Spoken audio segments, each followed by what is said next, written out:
చక్కగా కంజర్లు కూడా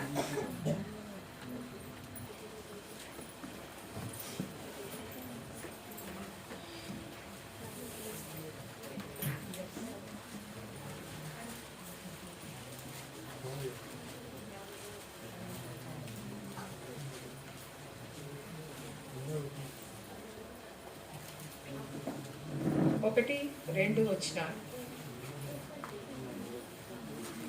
1, 2 వచనాలు. నేను ఇందాకనే చెప్పాను, పాట పాడేదాకే మీరు మాట్లాడాలి అని. బైబిల్స్ లేని వాళ్ళు చేతులు ఎత్తండి. బైబిల్స్ లేని వాళ్ళు చేతులు ఎత్తండి. నీకు ఉందిగా? ఎవరిది? మరి నువ్వు చేతులు ఎత్తావు ఎందుకురా? చేతులు ఎత్తాలి.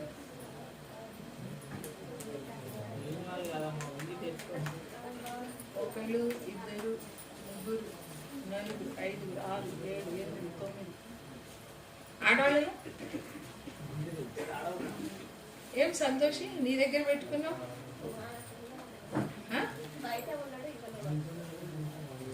ఆడవాళ్ళ దగ్గర అందరి దగ్గర బైబిల్స్ ఉన్నాయా?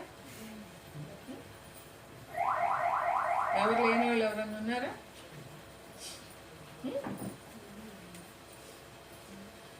కత్తి లేకుండా ఎవరన్నా యుద్ధానికి వెళ్తారా? ఎవరైనా వెళ్తే ఏమవుతుంది? ఎప్పుడు కూడా ఈ మధ్య ఫ్యాషన్ ఏంటంటే ఫోన్. బైబిల్ ఏదండి? ఫోన్. జాగ్రత్త. ఫోనులో ఎప్పుడు కూడా బైబిల్ ఎక్కడన్నా లేనప్పుడు, ఎక్కడన్నా బయటికి వెళ్ళినప్పుడు రవి పోలీసు మిమ్మల్ని తిరగమని. అదే యేసు పుట్టిన పిమ్మట ఇదిగో తూర్పు దేశపు జ్ఞానులు యెరూషలేమునకు వచ్చి, యూదుల రాజుగా పుట్టినవాడు ఎక్కడ ఉన్నాడు? తూర్పు దిక్కున మేము ఆయన నక్షత్రము చూచి ఆయన పూజింపవచ్చితిమని చెప్పిరే. హల్లెలూయా. ఇక్కడ తూర్పు దేశపు జ్ఞానులు. జ్ఞానులని దేవుడు ఎందుకు పిలుస్తున్నాడు? ఇక్కడ దేవుడు వాళ్ళ పేర్లు మాత్రం ఇక్కడ రాయించలేదు. జ్ఞానులు, తూర్పు దేశపు జ్ఞానులు అని చెప్తున్నారు, కానీ పరిశుద్ధాత్మ దేవుడు వాళ్ళ పేర్లు రాయించలేదు. అయితే జ్ఞానులు అంటే ఎవరు? మామూలుగా మన భాషలో మనం చెప్పుకుందాం, జ్ఞానులు అంటే ఎవరు? జ్ఞానులు అంటే ఎవరు అంటే ఒక్కొక్క విధముగా, అంటే ఒక్కొక్క సైంటిస్టులా? సైంటిస్టులు అంటే వాళ్ళే జ్ఞానులు కాదు, వాళ్ళు ఒక్కళ్ళే కాదు జ్ఞానులు. ఏదైనా ఒకటి కనుక్కునే విషయంలో కనుక్కుంటే కానీ, కొత్త విషయాలు కనుక్కుంటే వాళ్ళ జ్ఞానులే అంటారు. అయితే ఈ ముగ్గురు జ్ఞానులే అని ఎందుకు దేవుడు చెప్తున్నాడు? ఇంకా జ్ఞానులు లేరా ఆ టైంలో? ఆ టైంలో జ్ఞానులు లేరా? ఆ ముగ్గురే జ్ఞానులా? ఆ టైంలో చాలా మంది ఉండుంటారు, వీళ్ళు ముగ్గురే కాదు, చాలా మంది జ్ఞానులు ఉండారు. కానీ అంటే వీళ్ళకి ఖగోళ శాస్త్రం తెలిసి ఉండొచ్చు, వీళ్ళకి మత గ్రంథాలు చదివి ఉండొచ్చు. అంటే వీళ్ళు ముగ్గురే చదివారా? మిగతా వాళ్ళు చదవలేదా? చాలా మంది చదివి ఉండొచ్చు, వీళ్ళు ముగ్గురే కాదు, చాలా మంది చదివి ఉండొచ్చు. కానీ దేవుడు వీళ్ళని జ్ఞానులు అని ఎందుకు పిలుస్తున్నాడు? జ్ఞానులని ఎందుకు పిలుస్తున్నాడు? జ్ఞానులు అంటే ఎవరు? మీకు ఒక వాక్యం చూపిస్తా.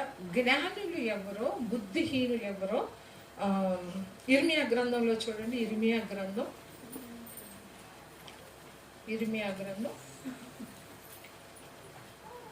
5వ అధ్యాయం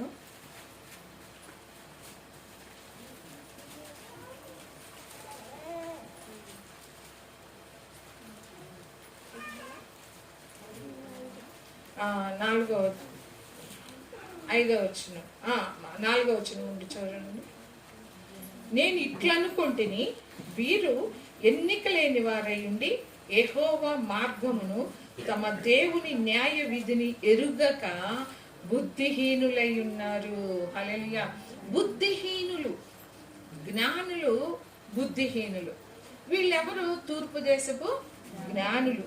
వీళ్ళెవరు? ఇక్కడ ఇర్మియా చెప్తుంది ఎవరి గురించి అంటే బుద్ధిహీనులైన వాళ్ళ గురించి. బుద్ధిహీనులు ఎలా ఉంటారంట?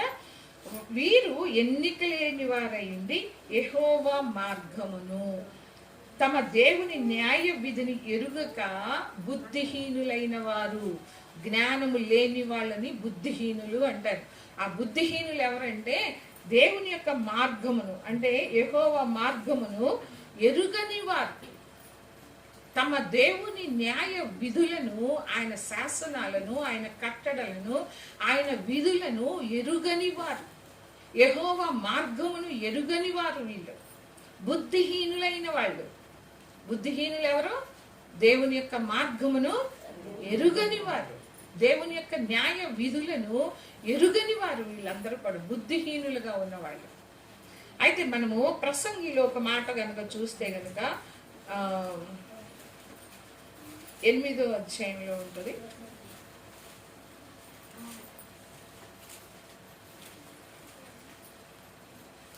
5వ వచనం, 8వ అధ్యాయము 5వ వచనంలో, ధర్మము ఆచరించు వారికి కీడేమియు సంభవింపదు, సమయము వచ్చుననియు న్యాయము జరుగుననియు జ్ఞానులు మనస్సున తెలుసుకొందురు. ప్రతి సంగతిని విమర్శించు సమయమును ఏర్పడి ఉన్నది, లేని ఎడల మనుషులు చేయు కీడు చాలా భారమగును. హల్లెలూయా. అంటే జ్ఞానులు వాళ్ళ మనస్సులో ఏం తెలుసుకున్నారు? వీళ్ళు జ్ఞానులైన వాళ్ళు, జ్ఞానులైన వాళ్ళు. జ్ఞానులేం వాళ్ళకేం తెలుసు అంట? ధర్మము ఆచరించు వారికి కీడేమీ సంభవించదు. వాళ్ళు ఏం తెలుసు? జ్ఞానులకి ఏం తెలుసు? చెప్పండి, నిద్రపోవద్దు. ధర్మము ఆచరించే వారికి కీడేమి జరగదని జ్ఞానులు మనస్సులోనే తెలుసుకుంటారు, జ్ఞానులైన వాళ్ళు. బుద్ధిహీనులు ఎవరు? దేవుని యొక్క మార్గమును ఎరుగని వారు, దేవుని యొక్క న్యాయ విధులు ఎరుగని వారు. ఇక్కడ జ్ఞానులు ఏంటంటే సమయము వచ్చిననియు న్యాయము జరుగుననియు జ్ఞానులు తెలుసుకుంటారంట. సమయము, ఒక సమయం ఉన్నది. అందరూ వాళ్ళు అనుకుంటున్నావా? అందరూ వాళ్ళు అనుకుంటున్నావా?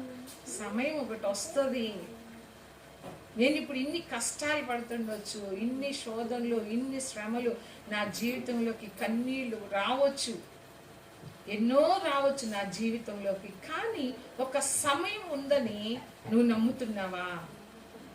నమ్ముతున్నావా? జ్ఞానులు మనసులో తెలుసుకుంటారంట. ఏంటి? ధర్మము ధర్మము ఆచరించే వారికి కీడేమియో జరగదు.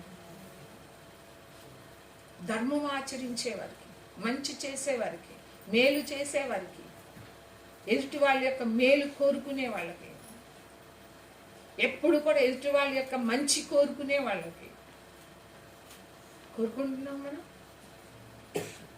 ఎదుట. దేవుడు అందుకనే మనకి తెలుసు కదా ఆ వాక్యం, శత్రువుల గురించి దేవుడు ఏమని చెప్పాడు? శత్రువుల గురించి ఏం చెప్పాడు? ప్రార్థన చేయమన్నాడు. క్షమించి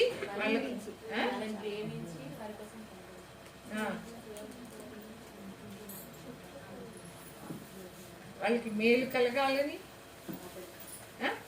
ప్రార్థన చేయమన్నాడు. ఆ మాట ఎక్కడో ఉంది కదా, అవునా? మత్తయి సువార్తలో ఉంది కదా.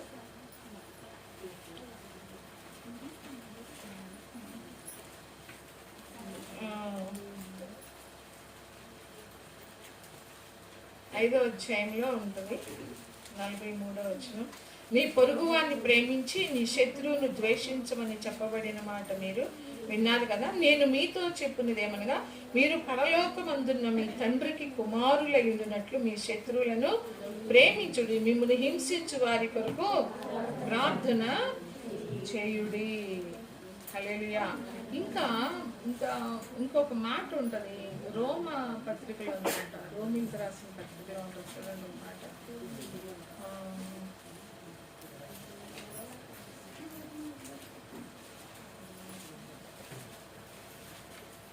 రోమిలకు రాసిన పత్రిక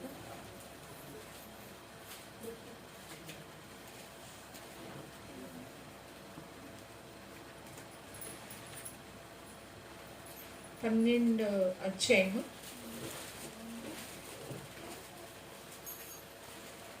14వ వచనం. మిమ్మును హింసించు వారిని దీవించుడి గాని శపింపవద్దు. సంతోషించు వారితో సంతోషించుడి, ఏడ్చు వారితో ఏడుగుడి. హల్లెలూయా. ఏంటంట? వాళ్ళు సంతోషిస్తే మనం ఏడుస్తాం, వాళ్ళు ఏడిస్తే మనము. మన స్వభావం ఎలాంటిది? అది మన స్వభావం. ఇక్కడ హింసించే వారినంట ఏం చేయాలంట? దీవించాలంట. మనల్ని హింసించే వారిని మనం ఏం చేయాలి? దీవించాలి.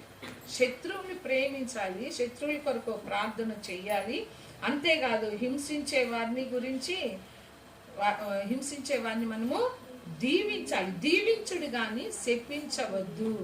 హల్లెలూయా. ఇంకే 17వ వచనంలో కూడా ఉంటుంది చూడండి. 16 నుంచి మళ్ళీ చదువుతాను. ఒకనితో ఒకడు మనస్సు కలిసి ఉండుడి, హెచ్చు వాటి యందు మనస్సు ఉంచక తగ్గు వాటి యందు ఆసక్తులై ఉండి, మీకు మీరే బుద్ధిమంతులమని అనుకునవద్దు. కీడుకు ప్రతి కీడు ఎవనికి చేయవద్దు. మనుషులందరి దృష్టికి యోగ్యమైన వాటిని గూర్చి ఆలోచన కలిగి ఉండుడి. ఏంటంట? మనుషులు అందరి దృష్టికి యోగ్యమైన వాటి గురించి, అంటే కింద ఫుట్ నోట్లో ఏముంది? మేలైన వాటిని గూర్చి ఆలోచన కలిగి ఉండాలంట. ఇంకొక వచనం చదువుతుంటే, ఇలా గనక మనం జీవిస్తే అందరూ మారిపోరు అందరూ. మనం మారటలేదు కాబట్టి వాళ్ళు మారటలేదు, మన స్వభావాలు మారటలేదు, మన బ్రతుకులు మారటలేదు. ఎంత వాక్యం వింటే ఏమి లాభం? విని విడిచిపెట్టే వారిగా ఉంటున్నాం. దేవుడు ఏమంటున్నాడు? మనుషులందరి దృష్టికి యోగ్యమైన వాటి గురించి, అంటే మేలైన వాటి గురించి ఆలోచన కలిగి ఉండండి. దేని గురించి చింటూ? దేని గురించి ఆలోచన కలిగి ఉండాలి? దేని గురించి మనం ఆలోచన కలిగి ఉండాలి? మనుషులందరి దృష్టికి మేలైన వాటిని గురించి ఆలోచన కలిగి ఉండడి. శక్యమైతే మీ చేతనైనంత మటుకు సమస్త మనుషులతో సమాధానముగా ఉండుడి. ప్రియులారా, మీకు మీరే పగ తీర్చుకొనక దేవుని ఉగ్రతకు చోటియుడి. పగ తీర్చుట నా పని, నేనే ప్రతిఫలమునిత్తునని ప్రభువు చెప్పుచున్నాడని వ్రాయబడి ఉన్నది. కాబట్టి నీ శత్రువు ఆకలి కొని ఉంటే అతనికి భోజనము పెట్టుము, దప్పికొని ఉంటే దాహమిము. అలాగూ చేయటం వలన అతని తల మీద నిప్పులు కుప్పగా పోయేదు. కీడు వలన జయింపబడక మేలు చేత కీడును జయించుము. హల్లెలూయా. చూడండి ప్రభు ఏం చెప్తున్నాడని రాస్తున్నారు. పగ తీర్చటం నా పని. ఎవరు పగ తీరుస్తారంట?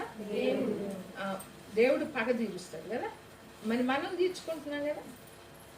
మనం తీర్చుకున్నా ఎవరు తీరుస్తున్నారు? అందుకని అంటే ఇందాక ఏం వాక్యం? ప్రసంగిలో కదా. ప్రసంగి 8 ధర్మము ఆచరించు వారికి కీడేమియో సంభవించదు. అంటే ఇలాగూ మనము కనుక చేస్తే, మన శత్రువులు ప్రేమిస్తూ అంటే వారి కొరకు ప్రార్థన చేస్తూ, హింసించే వారి కొరకు ప్రార్థన చేస్తూ వాళ్ళని దీవించాలంట. దీవించండి కానీ శపించవద్దు. కీడుకు ప్రతి కీడు చేయొద్దు. ఇవన్నీ కూడా మనం కనుక ఆచరిస్తే దేవుడు ఏమంటున్నా అంటే ధర్మం ఆచరించే వారికి కీడేమియో సంభవింపదంట. మనం మనుషులందరి దృష్టికి మేలైన వాటి గురించి మనం ఆలోచన చేయాలి కానీ మనం అంటే ఏడ్చే వారితో కలిసి ఆడవండి, సంతోషించే వారితో కలిసి సంతోషించండి. ఇది ఇలా ఉండమని దేవుడు చెప్తున్నాడు. కానీ మనం ఎలా ఉంటున్నాం? ఇక్కడ దేవుడు ఏమన్నా అంటే ధర్మం ఆచరించే వారికి కీడేం కలగదు, కీడు రాదు, సంభవింపదు. సమయము వచ్చుననియు న్యాయము జరుగుననియు జ్ఞానులు మనస్సున తెలుసు. అంటే మనం కరెక్ట్గా కనుక మనం ఉంటే మనకి ఏం జ్ఞానులైన వాళ్ళు మనసులో ఏం తెలుసుకుంటారంట, నేను ఎవరి యొక్క కీడు నేను కోరుకోలేదు, అందరి మేలు నేను కోరుకున్నాను. నాకు ఒకవేళ ఇది కీడు అనిపించిన దేవుడు దాన్ని మేలుగా మారుస్తాడు. ఒక సమయం వస్తుంది, ఒక సమయము వస్తుందని జ్ఞానులైన వాళ్ళు మనసున తెలుసుకుంటారంట. అంతేకాదు మనం మౌనంగా ఉంటే దేవుడు అంటున్నాడు, పగ తీర్చటం నా పని, న్యాయం జరుగుతుందని నువ్వు మనసులో తెలుసుకోవాలి. జ్ఞానులైన వాళ్ళు ఏం తెలుసుకుంటారంట మనసులో, న్యాయం జరుగుతుంది. నువ్వు నిజంగా న్యాయంగా ఉంటే నువ్వు నమ్ముతావు, మనస్సులో కూడా నువ్వేం చేస్తావు, దేవుడు తప్పకుండా నాకు న్యాయము చేస్తాడు అని మనం కరెక్ట్గా ఉంటేనే కదా. జ్ఞానులు ఎలా ఉంటారంట, సమయం వస్తుందని న్యాయం జరుగుతుందని వాళ్ళు నమ్ముతారు, మనసులోనే తెలుసుకుంటారు, మౌనంగా ఉంటారంట. హల్లెలూయా. బుద్ధిహీనులు ఎట్లా ఉంటారు, బుద్ధిహీనులు వాళ్ళకి యెహోవా మార్గము తెలియదు. యెహోవా మార్గం అంటే ఏంటి, వాక్యం. మార్గం అంటే ఏంటి అంటే ఆయన వాక్యమే మన పాదములకు దీపం. మార్గం అదే, ఆయన వాక్యమే మనల్ని నడిపిస్తుంది ఆయన మార్గంలో. బుద్ధిహీనులకు ఏం తెలీదు, ఆయన మార్గం తెలీదు, ఆయన యొక్క కట్టడలు కానీ ఆజ్ఞలు కానీ విధులు కానీ ఏమి కూడా తెలియవు బుద్ధిహీనులకి.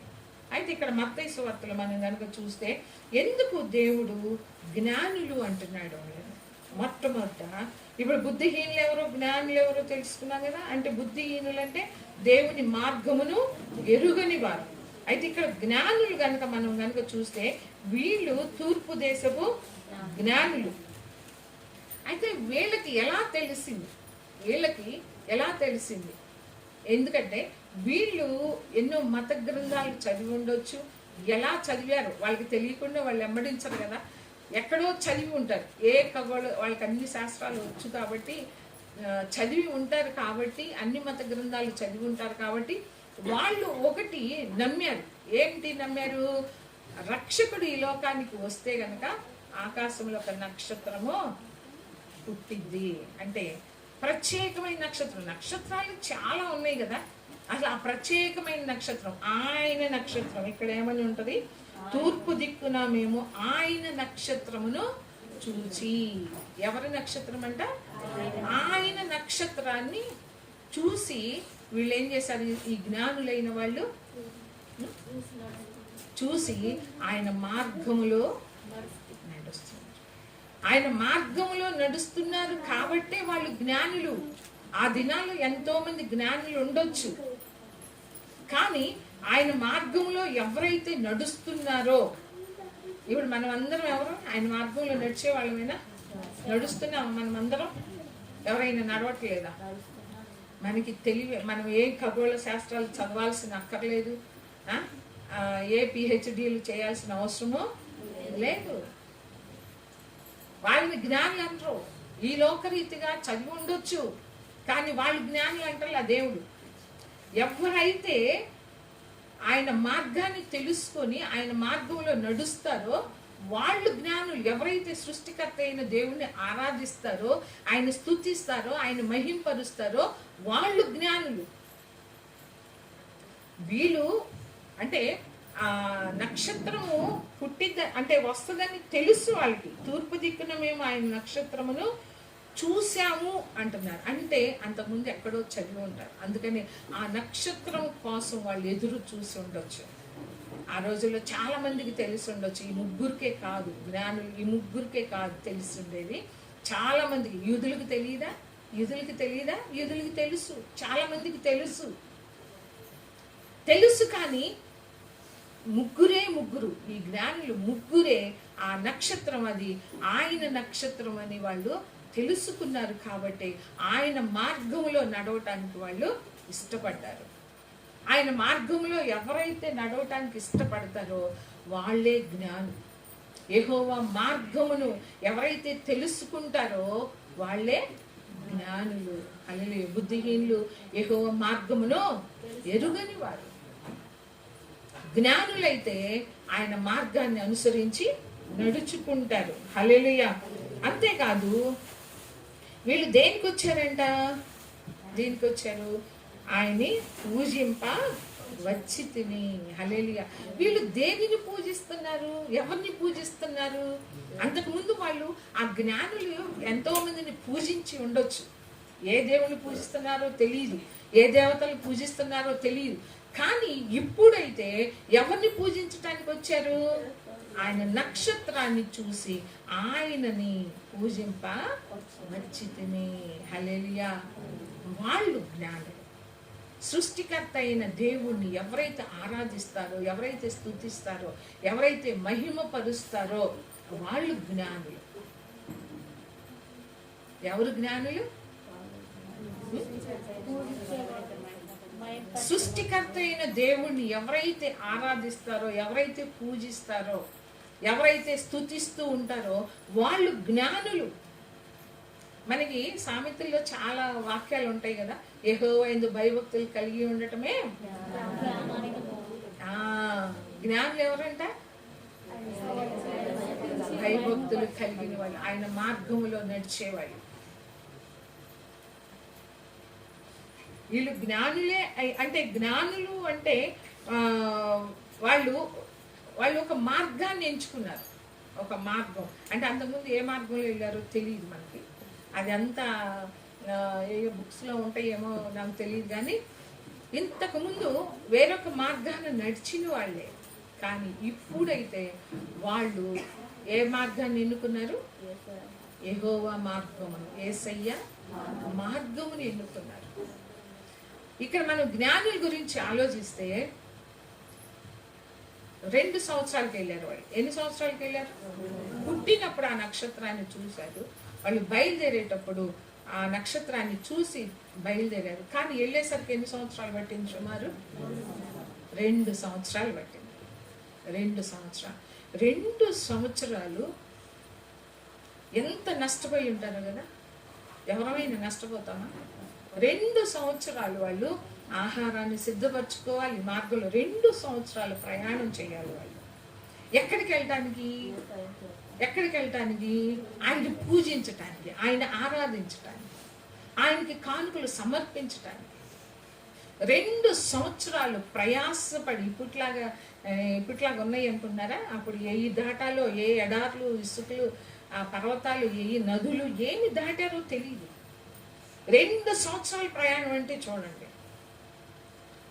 ఒంటెల మీద ఎక్కి, ఒంటెల మీద ప్రయాణం వాళ్ళది.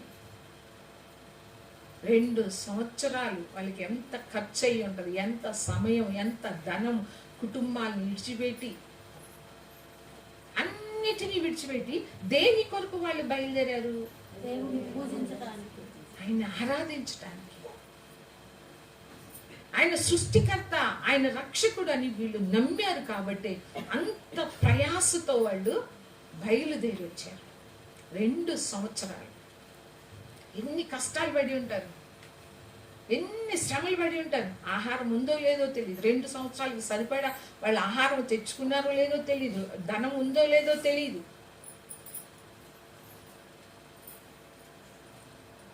అంటే ప్రభువు దగ్గరికి చేరటానికి ఎన్ని శ్రమలు పడ్డారు. మనం కూడా ఈ రోజున మనము కూడా అంతే. మనం పరలోకం చేరాలంటే మన మార్గములో, మనం ఆ పరమ కణానికి చేరాలి అంటే మార్గములో ఎన్ని కష్టాలు వస్తాయి, ఎన్ని శ్రమలు వస్తాయి. ప్రభు దగ్గరికి వచ్చాం మనం. వచ్చిన తర్వాత ఎన్ని శ్రమలు వస్తాయి. వాళ్ళు ఆ శ్రమలకి ఏమన్నా భయపడ్డారా? నిద్రపోవద్దమ్మా, నిద్రలో పోతున్నారు. ఎన్ని శ్రమలు పడ్డారు జ్ఞానులు. కానీ మనము ఈ రోజుల్లో అసలు ఎంత తేలికైపోయిందో కదా భక్తి. ప్రభువు దగ్గరికి వెళ్ళటానికే 2 సంవత్సరాలు కష్టపడ్డారు వాళ్ళు. ఈ రోజున మనం ఏం చేస్తున్నాం? కష్టపడుతున్నాము ప్రభు కొరకు, ప్రభు పని కొరకు ఏమైనా కష్టపడుతున్నామా? మనం ఏ విషయంలో కూడా శ్రమ పడతాం. వీళ్ళైతే సృష్టికర్త అయిన దేవుణ్ణి ఆరాధిస్తున్నారు, స్తుతిస్తున్నారు. కాబట్టే వాళ్ళు జ్ఞానులుగా పిలువబడ్డారు. హల్లెలూయా. జ్ఞానులైన వాళ్ళు ఇక్కడ మనము 3వ వచనం చూడండి. హేరోదు రాజు ఈ సంగతి విన్నప్పుడు అతడును అతనితో కూడా యెరూషలేము వారందరూ కలవరపడిరి. కాబట్టి రాజు ప్రధాన యాజకులను, ప్రజల్లో ఉండు శాస్త్రులను అందరినీ సమకూర్చి క్రీస్తు ఎక్కడ పుట్టునని వారిని అడిగాను. అందుకు వారు యూదయ బెత్లెహేములోనే. హల్లెలూయా. ఇక్కడ యూదులున్నారు. అసలు మొట్టమొదట అసలు ఎవరికి తెలియాలి? యూదులకే. ఎందుకంటే యెషయా భక్తుడు ఎప్పుడో క్రీస్తుపురం 700 సంవత్సరాలకు పూర్వమే చెప్పాడు. ప్రవక్త ఆయన ప్రవచించాడు, కన్యగర్భమున రక్షకుడు పుడతాడు అని చెప్పి యెషయా ఎప్పుడో చెప్పాడు. క్రీస్తు పూర్వం సుమారు 700 సంవత్సరాల క్రితమే చెప్పాడు. ఎవరికి చెప్పాడు? యూదులకి చెప్పాడు. కానీ యూదులు కనిపెట్టారా? ఆయన నక్షత్రాన్ని చూసారా? కనీసం అసలు ఈ జ్ఞానులు వచ్చే వరకు కూడా, జ్ఞానులు వచ్చేసరికి ఎన్ని సంవత్సరాలు పట్టింది? 2. అంటే 2 సంవత్సరాల వరకు కూడా వాళ్ళకి యూదులు తెలుసుకున్నారా? తెలియలేదు. కానీ జ్ఞానులు ముగ్గురే ఆ నక్షత్రాన్ని చూశారు. మిగతా వాళ్ళు ఎవ్వరు చూడలేదు.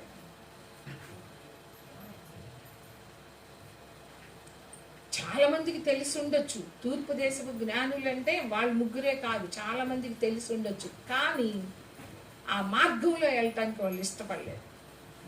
అంత శ్రమ పడటానికి వాళ్ళు ఇష్టపడలేదు. అంత ప్రయాసపడటానికి వాళ్ళు ఇష్టపడలేదు. ఎందుకంటే 2 సంవత్సరాలు కుటుంబాలు విడిచిపెట్టి అక్కడ ఎక్కడ అంటే ఏదైనా ప్రమాదం జరగవచ్చు మధ్యలో, అంటే ప్రాణాలు కూడా తెగించి వాళ్ళు ప్రభువు దగ్గరికి వెళ్ళాలని వాళ్ళు ముందుకెళ్ళారు. హల్లెలూయా. వాళ్ళు ఆయన మార్గంలో నడవటానికి ఇష్టపడ్డారు. అందుకనే వాళ్ళు జ్ఞానులుగా పిలువబడ్డారు. హల్లెలూయా. అందుకని ఆరాధన చేయటానికి అంటే పూజించటానికి వచ్చారు. జ్ఞానులైన వాళ్ళు ఏం చేస్తారంట? ఆరాధిస్తారు. మనం ఏం చేస్తున్నాం? మనకి బైబిల్లో చూస్తే జ్ఞానులు ఆరాధించారు, స్తుతించారు. దూతలు కూడా ఆరాధించారు, స్తుతించారు. గొల్లలు కూడా ఏం చేశారు? ఆరాధించారు, స్తుతించారు, మహింపరిచారు. అందరూ కూడా ఆరాధన చేశారు. మరి మనం ఏం చేస్తున్నాం?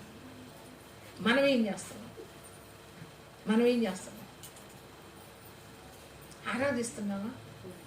ఆరాధన ఉందా మనకి? స్తుతులు ఉన్నాయా మనకి? ఆయన మహింపరుస్తున్నావా?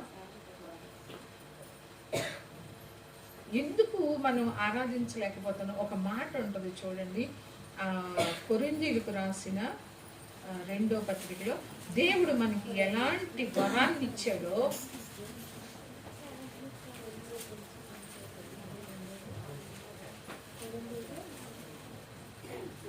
కొరింథీయులకు రాసిన 2వ పత్రిక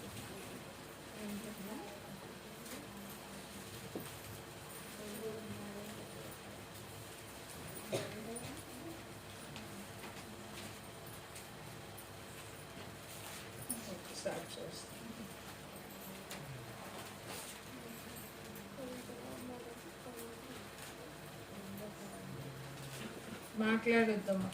9వ అధ్యాయం 2వ కొరింథీయులకు రాసిన పత్రిక 9వ అధ్యాయం 15వ వచనం.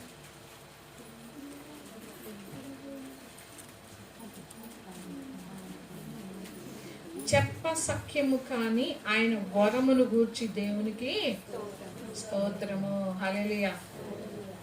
అమ్మా అందరు ముందుకు జరగాలి. బయట కూర్చున్నారంట, ముందుకు జరగండి అందరూ. ఒక పాట పాడతారా? చెప్పన సఖ్యము అని. వచ్చా? త్వరగా ఎవరికి వచ్చి చెప్పండి. ఎవరికి ఇచ్చాం? చెప్పండి. ఆయనకి ఇచ్చినట్టే. ఎవరికి ఇస్తే? మిక్కిలి అల్పులైన ఈ నా సహోదరులు. రేపు సాయంత్రం ప్రవీణ్కి అప్పచెబుతున్నాను. ఎక్కడికి తీసుకెళ్తాడో మరి, అక్కడ మీరు ఏమన్నా ఇవ్వాలనుకుంటే చర్చి తరపున ఇస్తాం. మీరు కూడా అట్లా చేయాలనుకుంటే ప్రవీణ్కి చెప్పండి. ఎక్కడో చాట వెళ్దాం రేపు సాయంత్రం. మనం బిర్రుగా తిన్నాక వెళ్దాం కదా. అప్పుడు అలసిపోయి ఎంతమంది ఇళ్ళకి వెళ్తారు, వెళ్ళండి మీ ఇష్టం. కానీ దేవుడు అంటున్నాడు, మిక్కిలి అల్పులైన ఈ నా సహోదరులు ఒక్కళ్ళకి కనుక మీరు చేస్తే, ఒక్కళ్ళకి చేసిన దేవుడు ఏమన్నాడు, ఒక్కళ్ళకి చేస్తే మీరు నాకు చేసినట్లుగా, నాకు ఇచ్చినట్లుగా ఇస్తారా? దేవుడికి, ప్రభువుకి ఇస్తారా? నేను ఒక కథ విన్నా, మీ అందరికి తెలిసిందే. ఒక రాజు చాటింపు వేసాడంట, ఆ ఊరు మొత్తానికి చాటింపు వేసాడంట. ఏమని, నేను రేపు ఎవరింటికి వస్తానో తెలియదు, కానీ మీ ఇళ్ళందరూ మీ ఇంటికి వస్తానని చెప్పి చాటింపు వేయించమన్నాడంట మంత్రిని. అట్లాగనే చాటింపు వేశారంట మంత్రి. అందరూ రెడీగా ఉన్నారంట, ఏ ఇంటికి వస్తాడో తెలియదు కదా, ఏ ఇంటికి వస్తాడో తెలియదు అని అందరూ మంచి మంచి పిండి వంటలు వండి మంచిగా గృహాలు కూడా అలంకరించుకొని మంచిగా రాజుకి మంచిగా ఆతిథ్యం ఇవ్వాలి, రాజు మెచ్చుకోవాలి అని చెప్పి అందరూ సిద్ధపడి ఉన్నారంట. అయితే అందరు ఎవరిళ్ళలో వాళ్ళు ఎదురు చూస్తూ ఉన్నారు రాజు వస్తాడు. ఈలోపు ఒక ముసలాయన పాపం బట్టలన్నీ చినిగిపోయి ఒక అవతారం అంటే చీదరగా ఉన్న అతను వచ్చాడంట. ఒక ఇంటికి వచ్చి, అమ్మ ఆకలేస్తుంది, నాకు అన్నం పెట్టండి అమ్మ, ఎన్నో రోజులు అయిందమ్మా అన్నం తిని, నాకు అన్నం పెట్టండి అమ్మ అంటే వాళ్ళు కసిరారంట. వెళ్ళు రాజు వచ్చే టైం అయిపోయింది, నిన్ను చూస్తే రాజు ఎట్లా, నువ్వు ఇక్కడ ఉండకూడదు, వెళ్ళు అని చెప్పి తరిమేశారంట. అట్లానే ప్రతి ఇంటికి వెళ్ళాడంట. ప్రతి ఇంటికి వెళ్తే ఏ ఒక్కళ్ళు కూడా అన్నం పెట్టలేదంట, ఎందుకు రాజు వస్తున్నాడు అని చెప్పి. తర్వాత ఒక ఇంట్లోనంట ఒక పూరి గుడిసెంట, పూరి గుడిసెలో ఆ తలుపు కొంచెం తెరిచిందంట.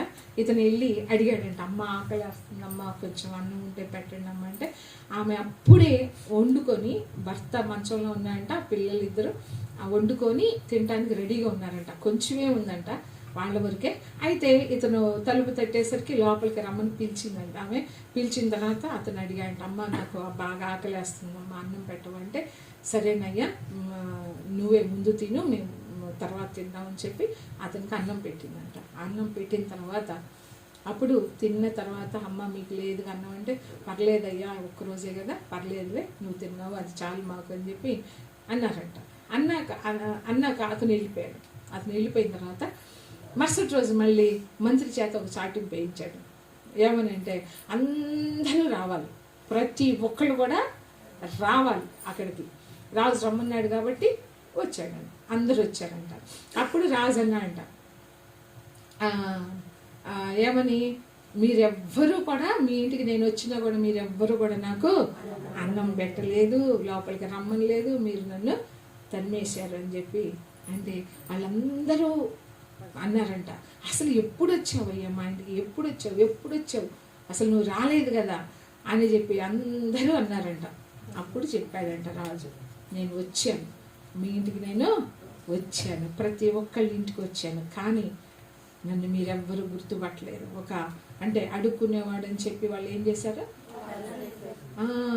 అసలు లేని పూరి గుడిసెలో ఉన్న ఆమె ఏం చేసింది, నాకు కరెక్ట్గా మర్చిపోయాను చివరిగా ఏమైందో తెలియదు కానీ, అంటే వాళ్ళు మెచ్చుకొని వాళ్ళకి బహుమానాలు ఇస్తాడనమాట. అంటే చూడండి, అంటే ప్రభు కూడా ఏమన్నాడు, ఈ నా సహోదరులు అంటే మిక్కిలి అల్పులైన ఈ నా సహోదరులు ఒక్కళ్ళకి చేస్తే మీరు నాకు చేసినట్లే. హల్లెలూయా. కాబట్టి ఈ పండగ సందర్భంలో ఏం చేయాలి, మనం ఆయన ఇష్టపడేది మనం చేయాలి కదా, ఆయన ఇష్టపడేది మనం చేయాలి. మనం మంచి కాస్ట్లీ బట్టలు కొనుక్కుంటే ఆయనకి ఇష్టమా, కాస్ట్లీ ఫుడ్ కొనుక్కొని మనం తింటే ఆయనకి ఇష్టమా, కాదు. అంటే తినొద్దని కాదు, కట్టుకోవద్దని కాదు, కానీ మనం ఎవరిని చూడాలి, మిక్కిలి అల్పులైన ఆ సహోదరులు మనము చూడాలి. హల్లెలూయా. అందుకనే ఇక్కడ దేని నుంచి వెళ్ళిపోయాను, ఇక్కడ పౌలు భక్తుడు ఏమన్నాడు, వచింప సఖ్యము కాని మాటలు విన్నాడంట. అంటే మాటలు ఎవ్వరు కూడా అవి పలకలేరు. కాబట్టి వచింపశక్యము కానీ మాటలు చెప్పగా సఖ్యము కానీ సంతోషం, ఆనందం. ఎందుకు ఈ ఆనందం అంటే ఆయన చెప్పనశక్యము కానీ ఆయన వరమును గురించి దేవునికి స్తోత్రములు, హల్లెలూయా. అంటే అక్కడ కూడా ఆయన మాటలు కూడా వచింపశక్యము కాని మాటలే, దేవుడిచ్చిన వరము కూడా చెప్పనశక్యము కాని వరమే. అంతేకాదు వచింపశక్యము కాని ఆనందాన్ని మన హృదయాల్లో ఉంచాడంట. సంతోషం, ఆనందం. దేనివల్ల ఆనందం, సంతోషం అంటే రక్షణ ఆనందం, హల్లెలూయా. విశ్వాసం వల్ల మనకి ఫలం కలుగుతుందంట. ఏం ఫలం కలుగుతుంది? ఆత్మరక్షణ. మన విశ్వాసానికి ఫలం ఏంటి? ఆత్మరక్షణ. దాని గురించి రక్షణానందం మన హృదయములలో ఉండాలి. ఇప్పుడు జ్ఞానులు ముగ్గురు కలిసి ఏమి బహుమానాలు తీసుకొచ్చారు? బంగారం తీసుకొచ్చారు, సామ్రాణి తీసుకొచ్చారు, బోళము తీసుకొచ్చారు, హల్లెలూయా. వాళ్ళకి తెలియదు అసలు, కానీ వాళ్ళు శ్రేష్టమైన దాన్ని తీసుకొచ్చారు. ఎవరి దేశంలో దొరికేది వాళ్ళ దేశంలో దొరికే శ్రేష్టమైన దాన్ని తీసుకొచ్చారు. ఒక జ్ఞాని ఏం చేశాడంటే వాళ్ళ దేశంలో దొరికే శ్రేష్టమైన బంగారాన్ని తీసుకొచ్చాడు. ఎందుకంటే ఆయన ఒక రాజుగా గుర్తించాడు. ఈ జ్ఞాని ఎలా గుర్తించాడు? ఒక రాజుగా గుర్తించాడు. ఆ రాజు దగ్గరికి, రాజు దగ్గరికి నేను వెళ్తున్నాను అని చెప్పి ఆ రాజుకు తగినట్లుగా రాజు దగ్గరికి వెళ్ళేటప్పుడు ఏం తీసుకెళ్తారు? అన్నిటికంటే కూడా శ్రేష్టమైన దాన్ని. ఇప్పుడు సొలొమోను దగ్గరికి వచ్చేటప్పుడు శేవదేశపురాన్ని ఏం తీసుకొచ్చింది? శ్రేష్టమైన వాటిని తీసుకొచ్చింది.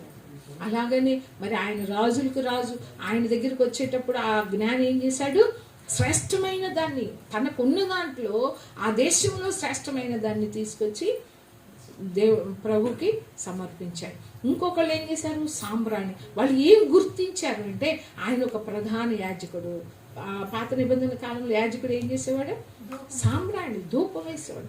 ఆయన ఒక ప్రధాన యాజకుడిగా గుర్తించి ఒక జ్ఞాని ఏం చేశాడంటే వాళ్ళ దేశంలో దొరికే సాంబ్రాణి, శ్రేష్టమైన సాంబ్రాణిని తీసుకొచ్చాడు, హల్లెలూయా. అలాగనే మూడో జ్ఞాని ఏం చేశాడంటే బోళాన్ని తీసుకొచ్చాడు. బోళం అంటే ఆయన మరణముకు గుర్తు. అంతేకాదు ఇంకోటి ఏంటంటే బోళం ఏం చేస్తారంటే ఆ బోళము ఈజిప్ట్ దేశంలో తెలుసా అంటే చాలా మందిని ఇప్పటికి కూడా ఎన్నో సంవత్సరాల నుంచి కూడా వాళ్ళ శవాలు అలానే ఉన్నాయి. ఆ మమ్మీస్ తెలుసు కదా. ఎందుకు అట్లా ఉన్నాయి? చెడిపోకుండా అంటే బోళం అంటారు. బోళం, ఆ బోళంతో నింపుతారంట. ఆ బోళం ఏం చేస్తారంటే అది చెడిపోకుండా ఉంచుతుందంట, హల్లెలూయా. బోళము అంటే వాళ్ళు ఏం గుర్తించారంటే అంటే ఆయన శరీరము కుళ్ళిపోదని కీర్తనలో ఉంటుంది కదా. అందుకు ఆయన అంటే ఆయన శరీరము కుళ్ళిపోకుండా అని చెప్పి ఆయన మరలా తిరిగి లేస్తాడు అని చెప్పి ఆయనకి బోళమును వాళ్ళు కానుకగా తీసుకొచ్చారు, హల్లెలూయా. శ్రేష్టమైన వాళ్ళ దేశంలో దొరికే శ్రేష్టమైన బోళాన్ని వాళ్ళు తీసుకొచ్చారు. జ్ఞానులు వాళ్ళు, హల్లెలూయా. వాళ్ళు శ్రేష్టమైన దాన్ని సమర్పించారు ప్రభువుకి. మనం ఏం చేస్తాం? మనకున్న దానిలో శ్రేష్టమైన దాన్ని మనం దేవుడికి ఇవ్వాల. వాళ్ళు జ్ఞానులు అంటే ఎవరైతే ఆయన ఒక రక్షకుడుగా గుర్తించారు. ఈ జ్ఞానులు దేనిగా గుర్తించారు? ఒక రక్షకుడుగా గుర్తించారు. ఎవరైతే ప్రభువుని రక్షకుడుగా గుర్తిస్తారో వాళ్ళందరూ జ్ఞానులే, హల్లెలూయా. ఇప్పుడు మనం అందరం ఎవరు? జ్ఞానులేనా? మరి ఈ జ్ఞానులు చేసింది మనం చేస్తున్నామా? వాళ్ళు ఏం చేశారు? ఆయన మార్గాన్ని ఎన్నుకున్నారు. అది ఎంత కష్టమైన శ్రమ అయినా సరే 2 సంవత్సరాలు శ్రమపడి ప్రయాసపడి ఆయన దగ్గరికి వెళ్ళారు. సమీపంగా వెళ్ళారు. ఆయన నక్షత్రాన్ని మాత్రమే వాళ్ళు చూశారు. ఇంకా దేని వైపు చూడాలి? ఈ లోకంలో ఉన్న వాటి వైపు దేని వైపు కూడా చూడలేదు, హల్లెలూయా. సృష్టికర్త అయిన దేవుని మాత్రమే వాళ్ళు, ఆ ప్రభువుని మాత్రమే వాళ్ళు ఆరాధించారు, పూజించారు. అంతేకాదు దేవుని మాటకి లోబడ్డారు. ఎందుకంటే దేవుడు చెప్పాడు వాళ్ళకి. ఏం చెప్పాడు? మీరు వచ్చారు, పూజించారు, ఓకే, కానీ మీరు వచ్చిన దారిని మీరు వెళ్ళవద్దు. మీరు ఒక దారిని వచ్చారు, ప్రభువు దగ్గరికి ఒక మార్గాన్ని వచ్చారు, కానీ మీరు తిరిగి వెళ్ళేటప్పుడు వేరొక మార్గాన మీరు వెళ్ళాలి. తిరిగి వెళ్ళేటప్పుడు మీరు వేరొక మార్గాన వెళ్ళాలి. హల్లెలూయా. అంటే మనం ప్రభు దగ్గరికి వచ్చాం. ఒక మార్గం అంటే మనం ఇంతకుముందు నడిచిన మార్గం వేరు. అంటే ప్రభు దగ్గరికి వచ్చిన తర్వాత మనం ఏం చేయాలి? ఆ వచ్చిన మార్గంలో వెళ్ళకూడదు, మనం వేరొక మార్గాన మనం వెళ్ళాలి. దేవుని మాటకు లోబడ్డారు జ్ఞానులు. మనం దేవుని మాటకు లోబడుతున్నామా? దేవుని మాటకు విధేయత చూపిస్తున్నామా? వాళ్ళు జ్ఞానులు ఏమనాలి? అయ్యో మాకు ఈ బాటే తెలుసు, ఈ మార్గమే తెలుసు, వాళ్ళు ఏం చెయ్యర్లే మమ్మల్ని అని చెప్పి వాళ్ళు ఏమన్నా దేవుని మాట వినకుండా వెళ్ళారా? దేవుని మాటకి లోబడ్డారు, విధేయత చూపించారు. హల్లెలూయా. కాబట్టి అంటే మనము జ్ఞానులు ఎలా ఉన్నారు, జ్ఞానులు ఏం చేశారు, ఎందుకు జ్ఞానులని పిలువబడ్డారు అంటే ఆ కాలంలో చాలా మంది జ్ఞానులు ఉన్నారు. వీళ్ళ ముగ్గురిని మాత్రమే జ్ఞానులు అనిపించాడు దేవుడు. వాళ్ళ పేర్లు కూడా చెప్పలేదు. ఎందుకు చెప్పలేదంటే వాళ్ళు జ్ఞానులు, పేర్లు అక్కర్లేదు. హల్లెలూయా. కాబట్టి మనము కూడా మనం ఏం చేయాలి? ఆయన నక్షత్రాన్ని మాత్రమే మనము చూడాలి, ఆయనకు సమీపంగా వెళ్ళాలి. మనమందరం ఎక్కడికి వెళ్ళాలి? ఆయన్ని పూర్తిగా ఎరిగి ఉండాలంటే ఆయన సమీపంగా మనమందరము వెళ్ళాలి. కాబట్టి ఆయన మార్గంలో ఎవరైతే నడుస్తారో, యెహోవా మార్గములో ఎవరైతే నడుస్తారో వాళ్ళు జ్ఞానులు. యెహోవా మార్గమును ఎరగని వారు బుద్ధిహీనులు. మనం జ్ఞానులంగా ఉన్నామా లేకుంటే బుద్ధిహీనులంగా ఉన్నామా? ఎలా ఉన్నాం? జ్ఞానులు ఆరాధించారు, స్తుతించారు, పూజించారు. నేను అదే అంటా, మనం అందరం కూడా ఆయన ఆరాధించాలి. అందుకనే ఆయన వరాన్ని బట్టి మనం దేవుని ఆరాధించాలి, దేవుని స్తుతించాలి, దేవుని ఘనపరచాలి. ఇది క్రిస్మస్ అంటే. వాళ్ళు ఏం చేశారు? జ్ఞానులు ఆరాధించారు, అందరూ ఆరాధించారు. గొల్లలు ఆరాధించారు, దేవతలు కూడా ఆరాధించారు, జ్ఞానులు కూడా ఆరాధన. క్రిస్మస్ అంటే ఏంటి? ఆరాధన. అంతేగాని ఆరాధన అంటే అసలు 10 మంది బయటే తిరుగుతారు మనం, అది తప్పు. క్రమం ఉండాలి. కాబట్టి వాళ్ళు ఈ లోకం వైపు చూడలేదు, ఈ లోకంలో ఉన్న వాటి వైపు చూడలేదు. హేరోదు రాజు దేవుని మాట విన్నారా? హేరోదు రాజు మాట విన్నారా?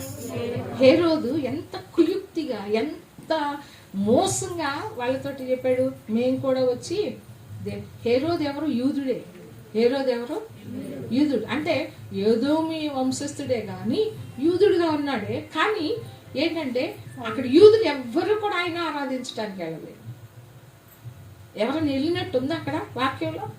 ఏ ఒక్కరు కూడా ఆయన ఆరాధించడానికి వెళ్ళాల. కలవరపడ్డారే కానీ వాళ్ళు ఒక రక్షకుడు పుట్టాడు మన కొరకు అని చెప్పి వాళ్ళు ఎవ్వరూ కూడా సంతోషించాల, ఆనందించాలి. ఈ జ్ఞానులైతే ఆ నక్షత్రాన్ని చూసంట అత్యానంద భరితులైపోయారంట, అత్యానంద భరితులు. హల్లెలూయా. కానీ ఈ జ్ఞానులు 2 సంవత్సరాలు ప్రయాణం చేసి అక్కడికి వచ్చి ప్రభువుని ఆరాధించారు. కానీ అక్కడే ఉన్న అన్నీ తెలిసిన పరిసయ్యులు ఉన్నారు, శాస్త్రులు ఉన్నారు, ధర్మశాస్త్రోపదేశకులు ఉన్నారు, అందరూ ఉన్నారు. కానీ ఏ ఒక్కరు కూడా ప్రభు దగ్గరికి వెళ్ళి ఆయన ఆరాధించలేదు. హల్లెలూయా. కాబట్టి మనమందరం కూడా దేవుని ఆరాధించే వారిగానే ఉందాం. ఈ లోకం వైపు చూడొద్దు, ఈ లోకంలో ఉన్న వాటి వైపు చూడొద్దు. జ్ఞానులు ఏం పనులు చేశారో అవే మనము కూడా ఆయన ఆరాధిద్దాం, ఆయన మహింపరుద్దాం, ఆయన పూజిద్దాం. ఆయనకి శ్రేష్టమైన వాటిని, ప్రభువుకి శ్రేష్టమైన వాటిని మనము ఇద్దాం, ఆయనకి ఇష్టమైన వాటిని మనము ఇద్దాం. దేవుడి కొద్ది మాటలు దీవించి ఆశీర్వదించు.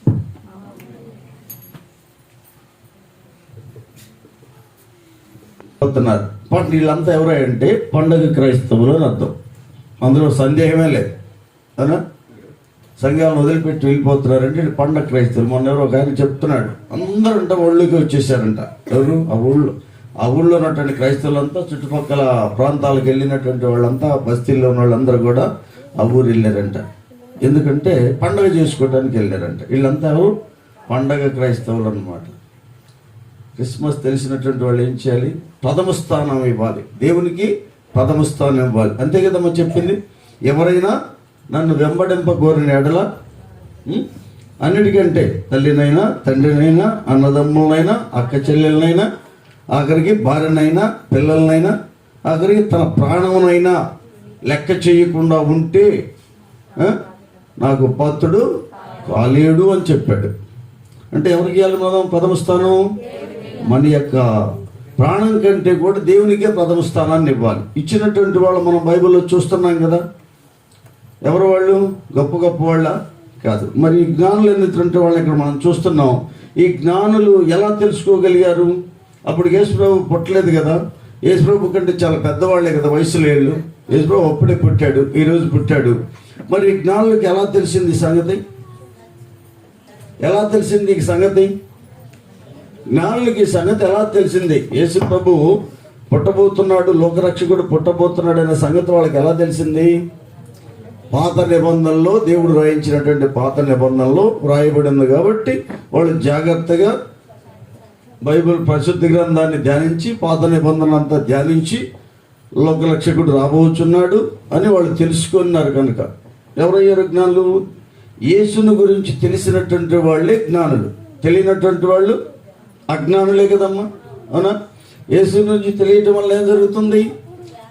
మరణం నుంచి తప్పించబడుతున్నాం, నరక బాధ నుంచి తప్పించబడుతున్నాం.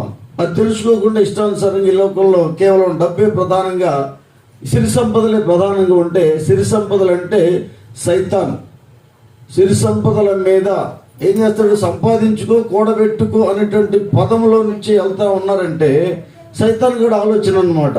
కనీసం మందిరానికి కూడా రావడానికి సమయం ఇవ్వకుండా నాకెందుకు తీరటం లేదు అని చెప్తా ఉంటారు. అది సైతాన్ గడి ఆలోచన, అవునా? ఈ జ్ఞానులు చూడండి, మరి అన్ని సంవత్సరాలు వాళ్ళు తెలుసుకొని పరిశుద్ధ గ్రంథాన్ని ధ్యానించడం వల్లే కదా జ్ఞానం దొరికింది. దేవుని అందరి భయభక్తులు కలిగి ఉండటమే జ్ఞానానికి మూలం. యెహోవా భయభక్తులు కలిగి ఉండటమే జ్ఞానానికి మూలం, అవునా? జ్ఞానం తెలుసుకున్నారు కాబట్టి జ్ఞానవంతులు ఎవరంటే యేసు ప్రభువుని నిజముగా తెలుసుకున్నటువంటి వారు, యేసు ప్రభువుని వెంబడించేటువంటి వారు, యేసు ప్రభు ప్రథమ స్థానం ఇచ్చేటువంటి వారు జ్ఞానవంతులు. హల్లెలూయా. ఎందుకంటే వాళ్ళకి మరణం అనేది ఉండదు కాబట్టి. హల్లెలూయా. ఈ సత్యాన్ని మనం తెలుసుకొని మన ఆలోచన అంతా కూడా అనేకులకి మనం దేవుడు మనకేం దేవుడు చెప్పినట్టు దేవుడు ఏం చేశారు? వాళ్ళు ఏం చేసి దేవుడు పిలుచుకున్నటువంటి శిష్యులు ఏం చేశారు? యేసు ప్రభు పిలుచుకున్నటువంటి శిష్యులు ఏం చేశారు? సమస్తాన్ని విడిచిపెట్టి ఆయన్ని వెంబడించారు, అవునా? చూడండి, అంటే దేనికి ప్రథమ స్థానం ఇచ్చారు? యేసు మాటకే ప్రథమ స్థానం ఇచ్చారు. మనం కూడా దేవుని మాటకి ప్రథమ స్థానం ఇస్తున్నామా లేదని మనల్ని మనం పరిశీలన చేసుకోవాలి. అంతేగాని పండగ క్రైస్తుల్లాగా ఉండకూడదు. పండగ క్రైస్తుల్లాగా ఉంటే మనం జ్ఞానులు కాదు. వాళ్ళు చూడు ఎంత దూరం పోయా. అప్పుడు వాళ్ళకి ఏమన్నా ఎట్లా వచ్చారు వాళ్ళు? జ్ఞానులు ఎలా వచ్చారు? వాళ్ళు చూసుకుంటూ వచ్చారు. ఆ నక్షత్రాన్ని చూసుకుంటూ ఎక్కడ ఆగుతుందో ఆయన ఎక్కడున్నాడు అనుకుంటూ వాళ్ళు అంత దూరం నడిచి వచ్చారు. చూడు ఎంత వ్యయప్రయాసాలకు వచ్చారు చూడండి. మన వాళ్ళు కొంచెం దూరం అంటే రాలేకపోతుంటారు, కానీ చూడు యేసును చూడటానికి ఎంత దూరం నుంచి వచ్చారు, ఎంతకాలం నడిచి వచ్చారు చూడండి. అది అందుకంటే దేవునికి ప్రథమ స్థానం ఇచ్చినట్టు ఇక్కడ మనం చూస్తున్నాం, అవునా? కాబట్టి మనం ఈ క్రిస్మస్ అనేటువంటి క్రిస్మస్ పండుగ చేసుకోవాలంటే ఏముండాలి? మనకి దేవునికి ప్రథమ స్థానం ఇచ్చేటువంటి వారంగా మనం ఉండాలి, అవునా? అప్పుడే దేవుడు మనల్ని ఎందుకు సంతోషిస్తాడు. దేవుడు సంతోషిస్తే మనకి ఏదన్నా కొద్ది ఉంటుందా? దేవుడు సంతోషించేలాగా దేవుడికి ప్రథమ స్థానం కనుక ఇచ్చినట్లయితే ఏం జరుగుతుందంటే మన హృదయంలో నెమ్మది ఉంటుంది. హల్లెలూయా. ఆయనకేం పేరుంది?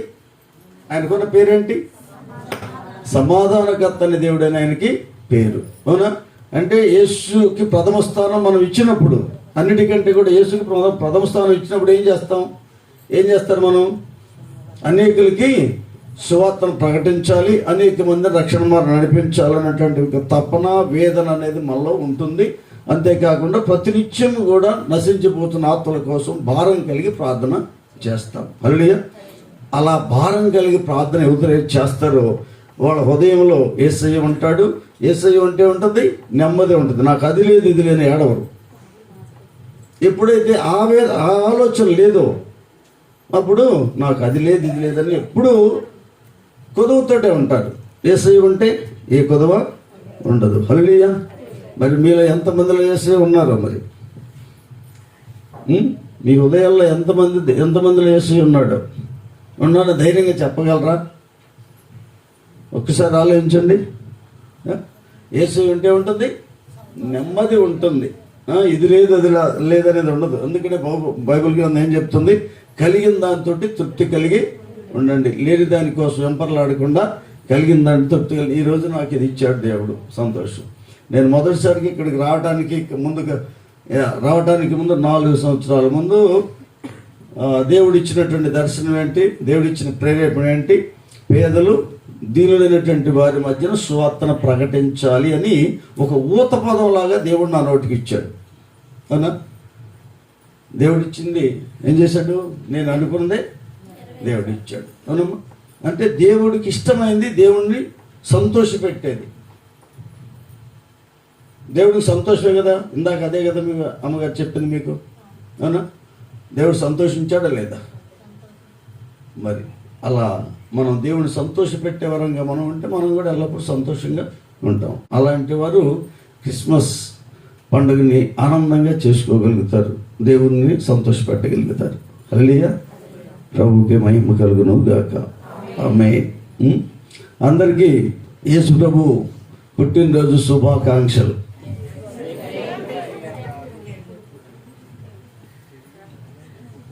ఓకే.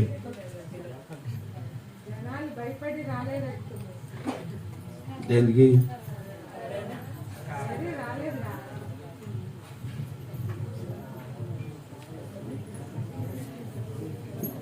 చాలా ఎక్కువగా ఉండాలి బయట.